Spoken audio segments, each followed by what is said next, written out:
I ran out to get a pack of cigarettes, but I left my wallet at home.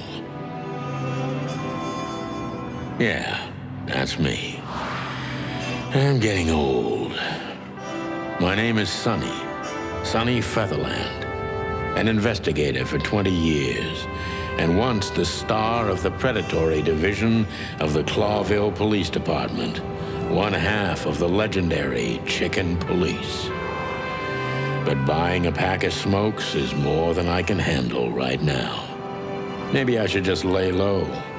Yeah, I'll do that. The most colorful place in the wilderness. For all the gods, what bullshit. The last clucking color left this city years ago. And slowly I'll turn gray too.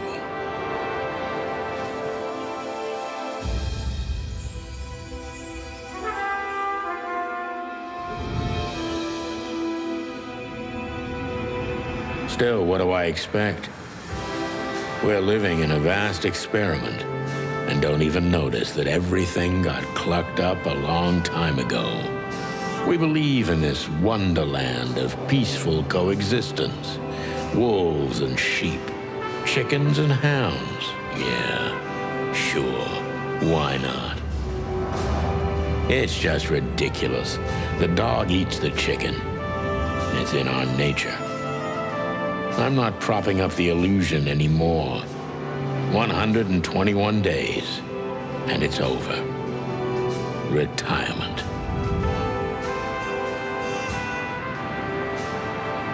What could possibly go wrong?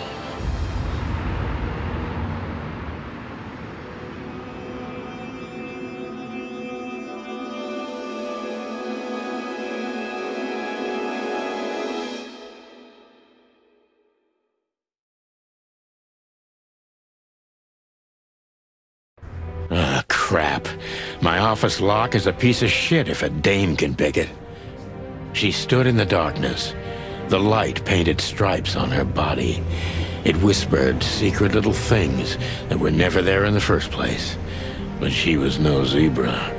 Reality was just a light switch away. Elizabeth or Charlotte? I was sure she'd have a sophisticated-sounding name. She had a bygone look in her eyes, older than this ancient building, and perhaps the whole city itself. Or maybe I'm just drunk. But she was the first womanly thing in my place for a long time, so I had to give her a chance.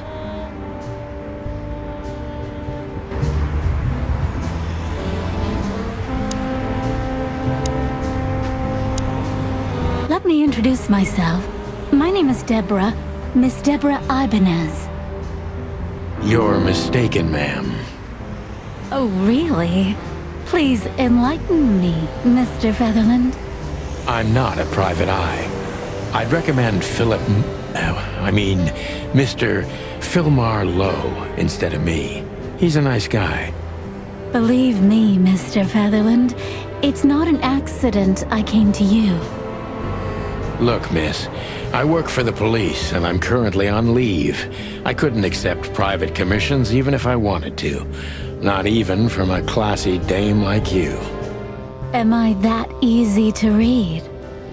That's my job. But tell me, since you've invited yourself in, would you like a drink?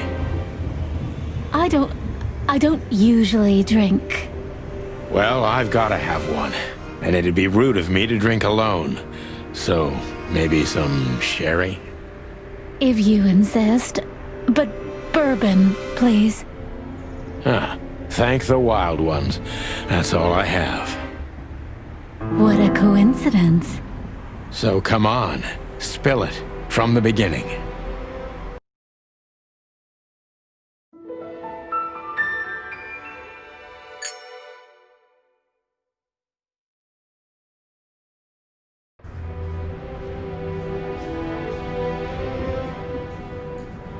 I don't even know what these papers are.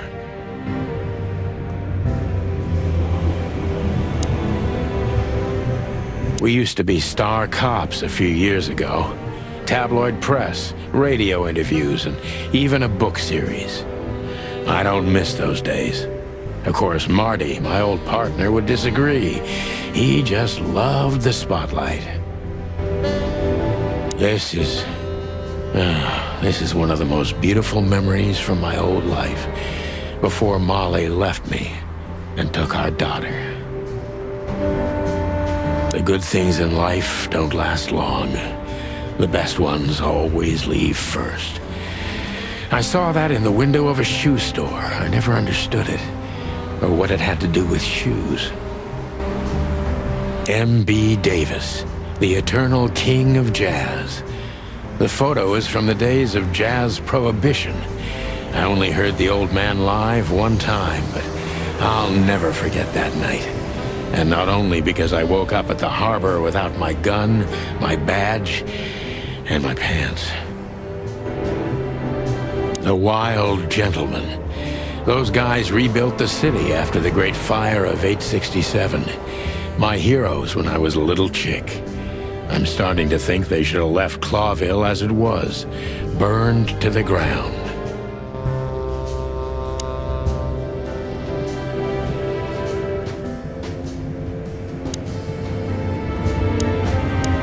That's better.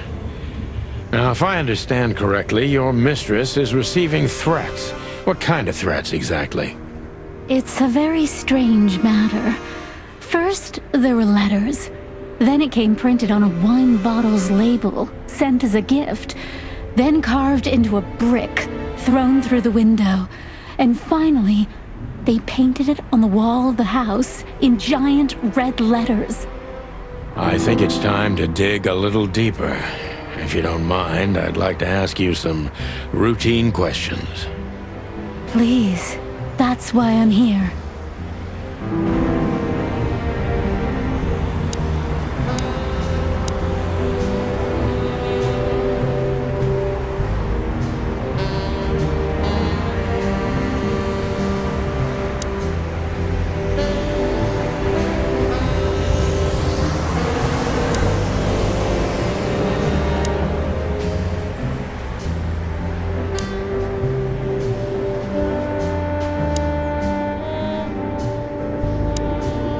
I must be cautious and smart.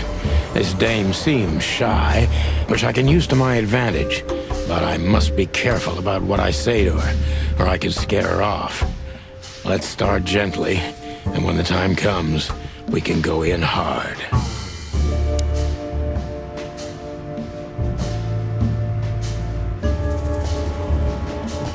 Who exactly are you, ma'am? I'm not somebody important, Mr. Featherland. You're important enough to deal with such a delicate matter, right? I carry out the wishes of my employer, nothing more. This means simple paperwork, most of the time. You've been thrown into deep water, sweetheart. Tell me, can you even swim? Believe me, this is just as unpleasant for me as it is for you, if not even more.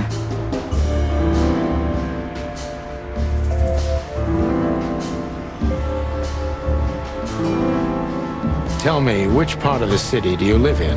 Calavera Hills? Flowerville, maybe?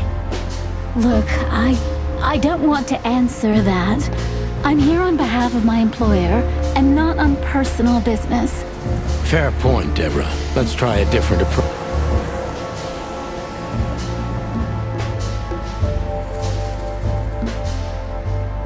Why did you have to visit me this particular evening? I have my reasons.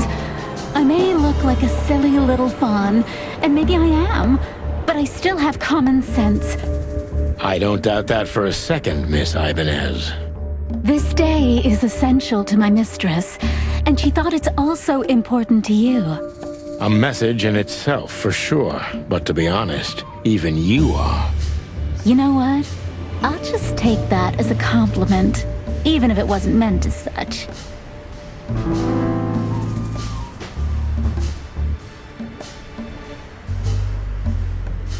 Why did you come to visit me? Why not your employer herself? My employer is Miss Natasha Katsenko. She hasn't been leaving her home lately, only if she really has to. How so? Miss Natasha is afraid. She's scared because of those unwanted messages, and everyone knows who she is. So she's that kind of woman. I don't know what you mean. Of course you do, Deborah. Thank you, by the way. We're finally getting somewhere. We avoided the point long enough. Deborah's hiding something, no question. Let's focus on that.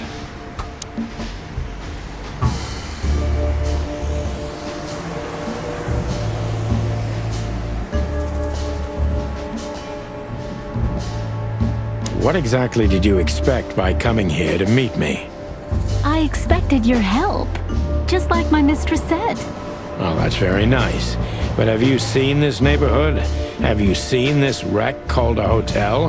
Who were you hoping to find in a place like this? Someone reliable. Well, I am reliable. And discreet. That's right. And thorough. No question about that. And has a heart of gold. Okay, let's stop it right there.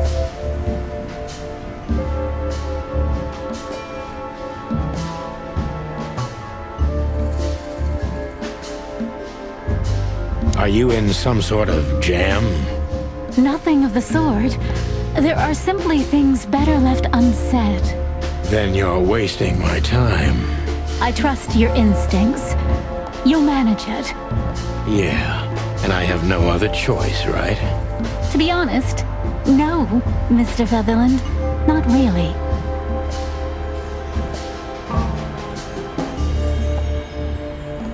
Don't you think this whole thing is a little suspicious? Look, Santino. I'll explain everything. I have no doubt about that. You look just the type, sweetheart. No offense. I'll take that as a compliment. Or maybe I'll act like I haven't heard it. You see, we're starting to understand each other.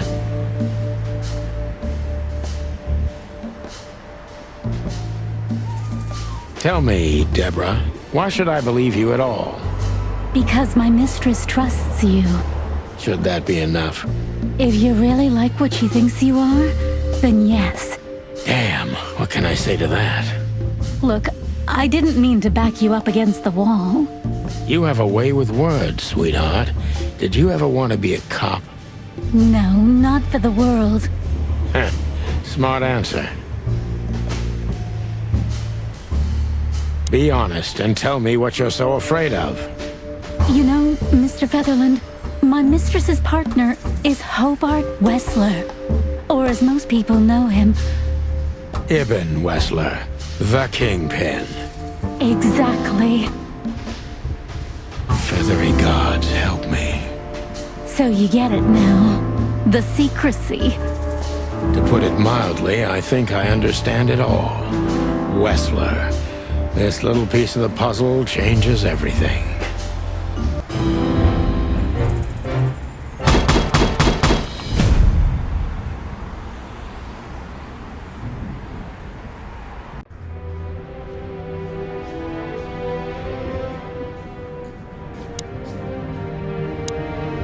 Please, take a look at this. Well, okay. Let's see.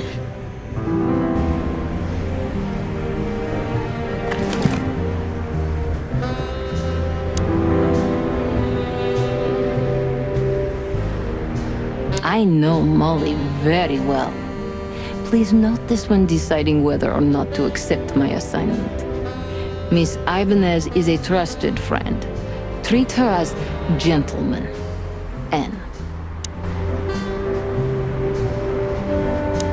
I felt like I'd been hit on the back of my head with a blackjack. Reality tilted. Molly. Good gods. What was her name doing there? I glanced at the opposite wall, with the well-worn picture frames. Like an eternally dark hole in the wall. A missing piece.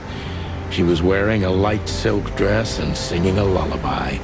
The waves caressing her beautiful long legs. Why Molly? Why now? Mr. Featherland? Santino, are you all right?